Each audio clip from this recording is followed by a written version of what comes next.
good at the game, you know how to use every playmaking badge on 2K25. Here's a quick tutorial. I've done shorts on each of these badges, and if there's a specific badge you want to learn about, there are links to each badge in the description and timestamps if you want to skip ahead. Quick note, for this video, we are going to go in alphabetical order, give a brief description, explain how to trigger each badge in-game, and rank in one of three categories. Yay, meaning it's a good badge and should be high on the priority list. A, meaning not super important, where you can live without it, but it is a good badge to have. Nay, meaning it's not important and not really worth the hassle grinding for. First badge we're going to kick off is Ankle Assassin.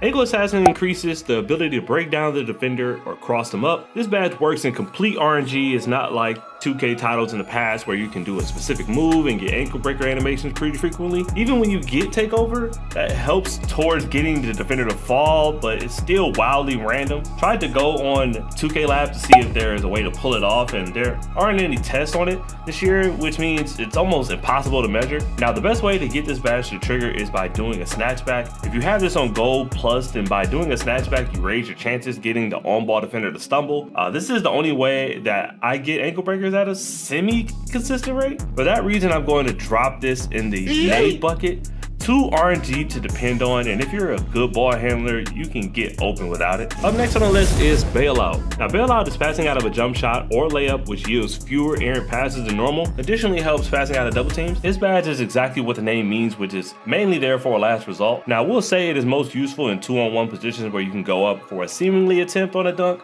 just to get the defender to jump, then dumping it down to the big man. Which in that case, if that's your plan to do pretty often, then by all means use it. But being honest, in order to be a good PG, you'll be fine with the pass act at 85, 86. And if you're a bot and don't know how to score, then go higher if you want to be pass first. NBA 2K Lab did a test on this where you can see how effective it is. I left the link in the description if you want to check out how each badge works from an analytical sense. Now, even if you have it on Legend, it encourages bad habits and you'll have to be passing out of jump shots all the time. So for this one, I'm going to toss it in the nade pile.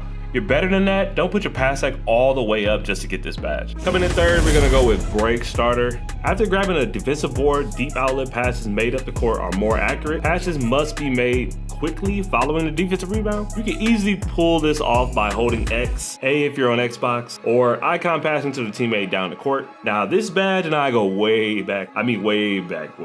I made a career of leaking and bucket hanging, and as a requirement of getting easy points in comp basketball, your big absolutely needs to have this as high as possible. Maybe not super high. Doesn't need to be dangerously high, but just high enough to get silver or gold. Preferably gold, silver at an absolute minimum. Anything more than gold is just there for vanity. As you might have guessed, this goes in the yay category. Duh, obviously.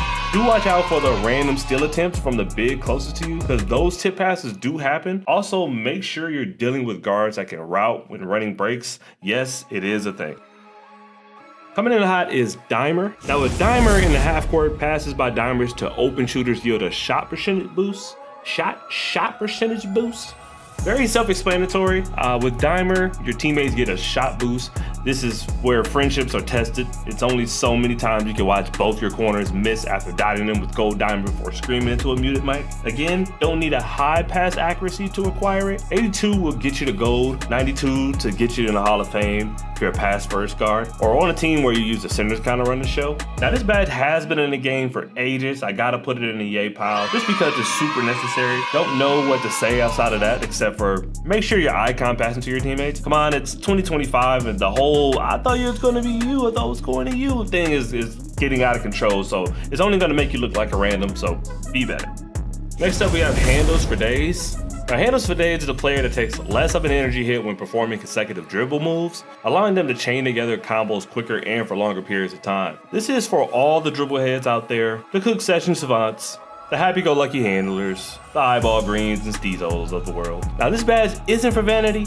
Ball handling is very, very important to not getting plucked and for getting open. For all you old heads in the reg that complain about it, stop hating because you can't dribble. To really use this badge at its full extent, you do have to put together a few dribble combo moves to free up space in ISO or in the pick and roll. I've seen a lot of creativity over the years along with some unnecessary dribbling. Now, I have a golden rule that it should take you about 8 seconds at the most to make a play with the ball, if not just cough it up. So maybe the old heads have a point on that, so who knows? Either way, you need this badge to accomplish accomplish it with all the Locky Locks running around. So drop it in the 𝐒𝐿𝐫𝐲𝐿.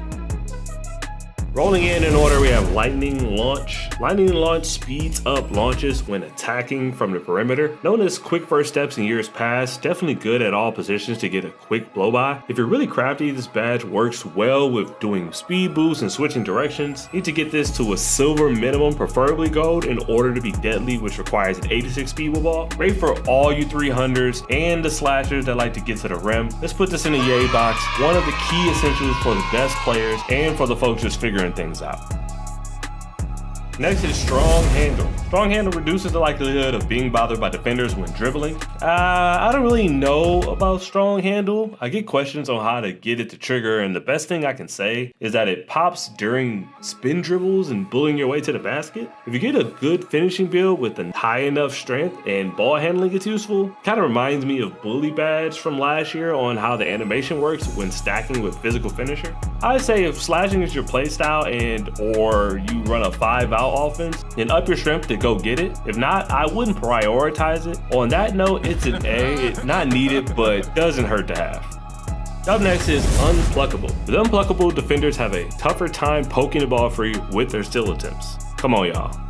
Like, do I gotta say it? As a perimeter guard and have been running guard for about a decade now, this is the most important badge to run with. This is the antidote of the glove badge, and dealing with these lockdowns enough in the park and pro-am is a no-brainer to have this as high as you can get it. Works best when you're going for crabs, performing a blowout dribble, or just looking to work out in tight spaces. If you're a post player or a simulation guy, having this on high post control is important too. It's definitely a yay for sure, definitely a high priority. Plucks are still RNG and bump steals are sometimes unpreventable, but the higher the Unpluckable, the less it's prone to happen.